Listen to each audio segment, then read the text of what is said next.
They say fences make good neighbors, but I never thought a simple extension to mine would spark a war that would shake my entire neighborhood. All I wanted was a little privacy and safety for my family, something any homeowner would understand.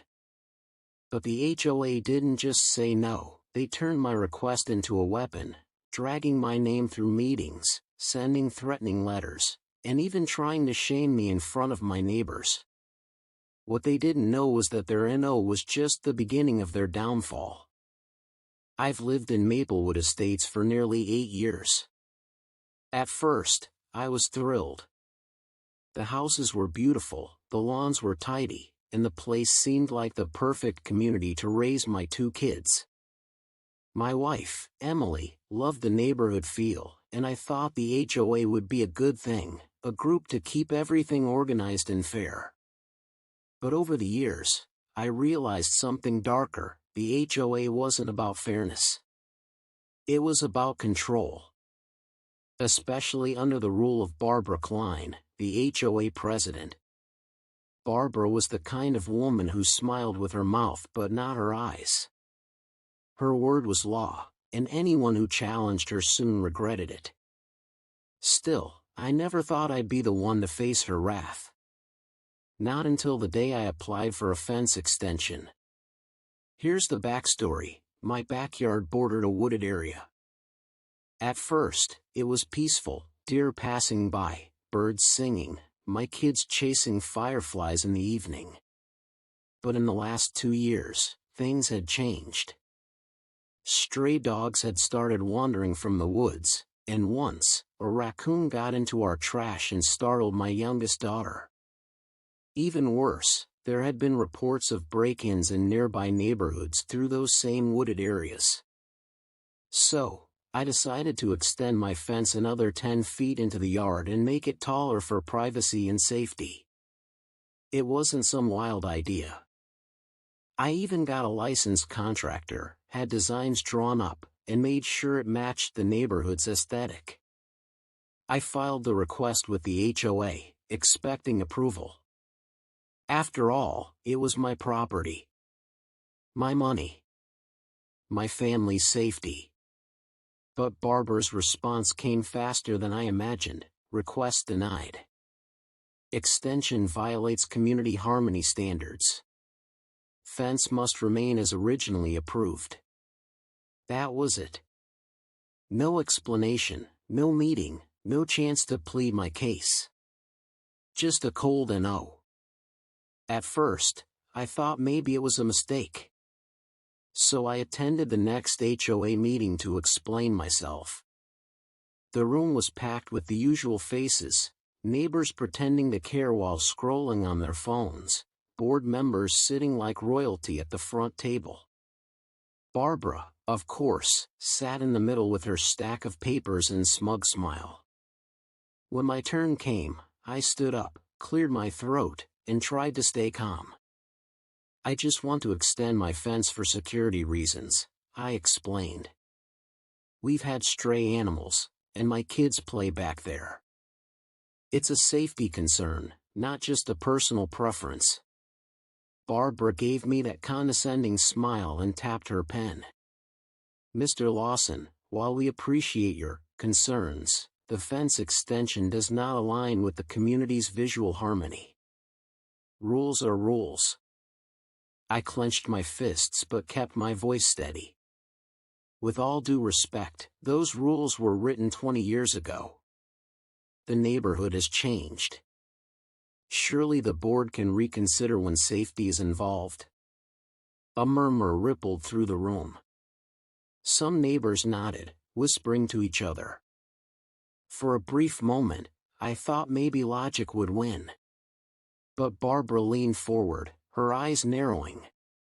If we grant you an extension, what stops everyone else from doing the same? We can't have a patchwork neighborhood of random fences. That's not what Maplewood Estates stands for. Her words stung, not because of the rejection, but because of how casually she dismissed my family's needs. Like we were just pawns in her little game of control. The weeks that followed were a nightmare. I thought it would end with a simple no, but Barbara had other plans. First came the letters. One said my grass was half an inch too tall.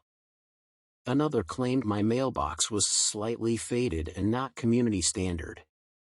Then came one accusing me of leaving trash cans out too long, when I'd pulled them in the same day.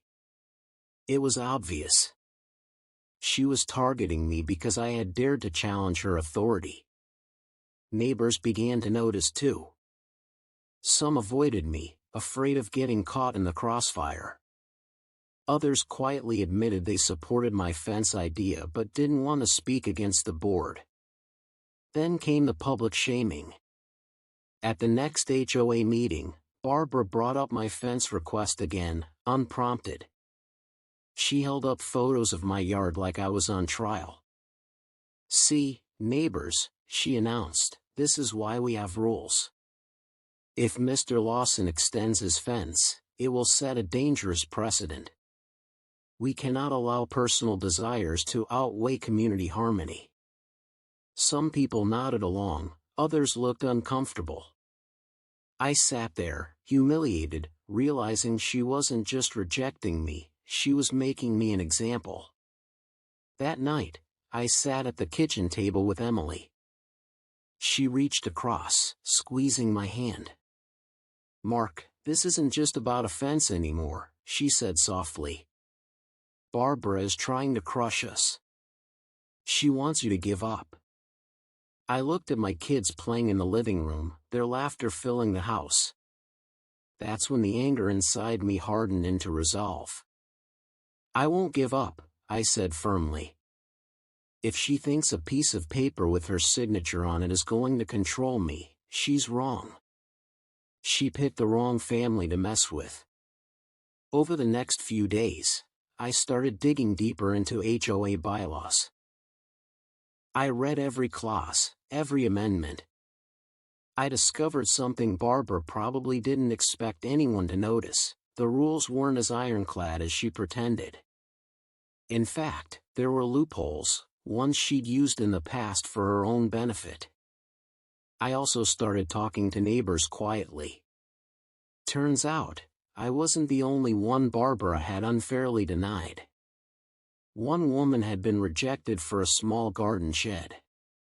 Another man had been fined for painting his shutters a shade too blue.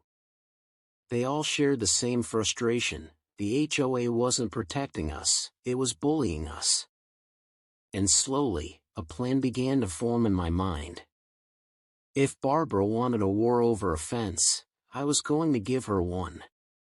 And this time, she wouldn't see the ending coming. The following week, the HOA board sent me another letter. This time, it wasn't just a denial. It was a warning. Failure to remove your unauthorized fence posts will result in fines of $200 per day, beginning immediately. I read it 3 times, then laughed bitterly. Unauthorized? I hadn't even finished building the extension yet. The posts were temporary, a mock-up to see where the fence would go. But to the HOA, any initiative I took without their blessing was apparently a crime.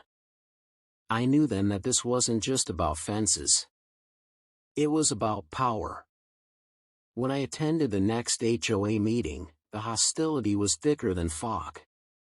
Margaret was there, perched on her chair like a queen on a throne. Greg, the HOA president, leaned into the microphone. "Mr. Thompson," he began, using my last name like he was calling me into the principal's office, "your repeated disregard for HOA bylaws cannot continue." "I haven't disregarded anything," I replied firmly. "I applied, you denied, and now you're fining me for something that isn't even built.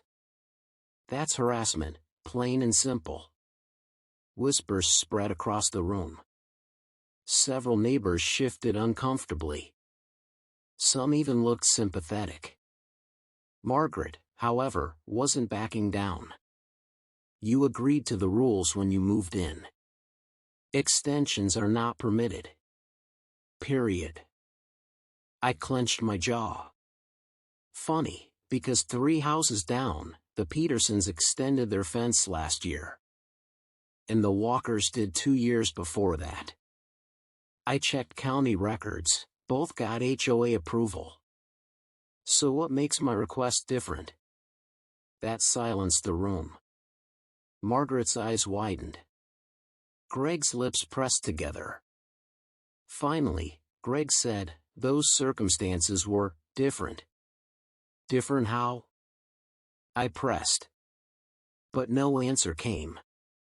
The breaking point that night, I received an envelope slid under my door. No postage, no official HOA letterhead. Just a typed note, stop pushing, or you'll regret it. I stood there staring at the words, my blood boiling. Was this intimidation now? The next morning, I found my fence posts knocked over, lying in the grass like toppled soldiers. Someone had trespassed onto my property to send me a message. That was it.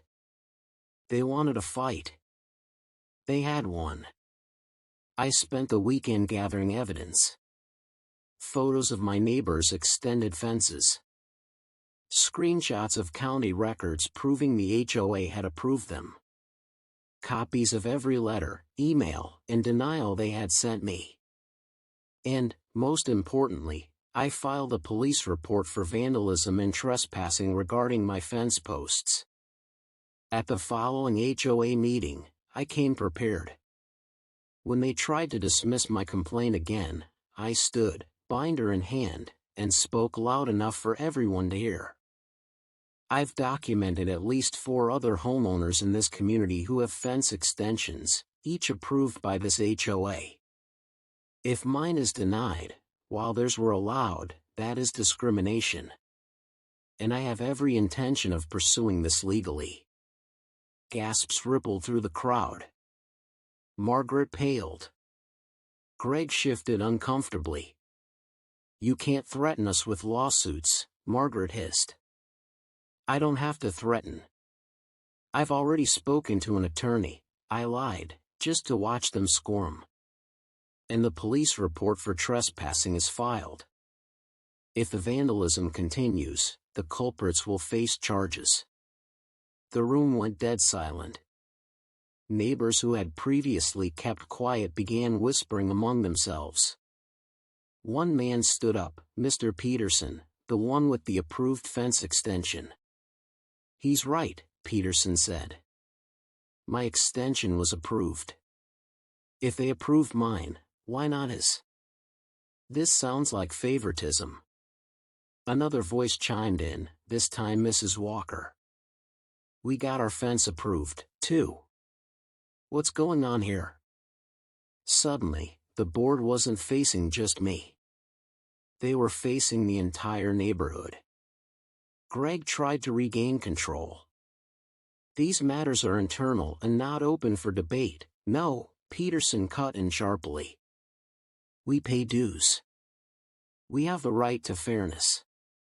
The meeting dissolved into chaos. People shouted, demanded answers, demanded change. Margaret's face turned beet red. A week later, I received another notice, this one claiming my lawn was non-compliant because of 2 brown patches of grass near the curb. It was laughable. My lawn was one of the neatest on the block, meticulously cared for. This was retaliation, plain and simple. But instead of fighting it, I used it. I documented every patch, every blade of grass, every contradiction in their accusations. Then, I compiled it all into a detailed letter addressed to every single homeowner in the subdivision. I titled it, The Truth About Our HOA, Harassment, Favoritism, and Abuse of Power. I slipped a copy into every mailbox. Within days, neighbors were talking. Not just whispering, full-on conversations in driveways, group texts buzzing, email chains forming. People who had stayed silent before were suddenly sharing their own stories of unjust fines, petty rules, and favoritism. It was bigger than me now. The board tried to dismiss my letter as slander, but it was too late. The cracks in their armor were showing. Homeowners demanded a vote of no confidence. A petition circulated to recall the board. And guess who signed first? Mr. Peterson and Mrs. Walker. When the recall meeting came, the tension was electric. Neighbors packed the clubhouse, arms crossed, eyes locked on the board. Greg looked exhausted, Margaret furious, the rest of the board fidgeting nervously. The community president, an older man named Harold, who had mostly stayed quiet until now, cleared his throat. We have received enough signatures to call for a vote. Tonight, we decide whether this board continues or is dissolved. The ballots were cast. The results were read. The HOA board was voted out. Margaret stormed out before the count was even finished, her heels clicking like gunshots against the tile. Greg followed, muttering under his breath. The room erupted in cheers. Weeks later, a new HOA board was elected, made up of actual homeowners who cared about fairness, not control. One of the first motions passed. Approving my fence extension. As I finally hammered the last post into place, neighbors waved and smiled, some even offering to help. It wasn't just about the fence anymore. It was about standing up to bullies who thought they were untouchable. And in the end, the community learned something important: power only lasts as long as people stay silent. But once you speak up, bullies fall. Backhand index pointing right if you enjoyed this shocking HOA story and want more real-life tales of justice and revenge, make sure to subscribe to the channel. We post powerful news stories every week that you won't want to miss.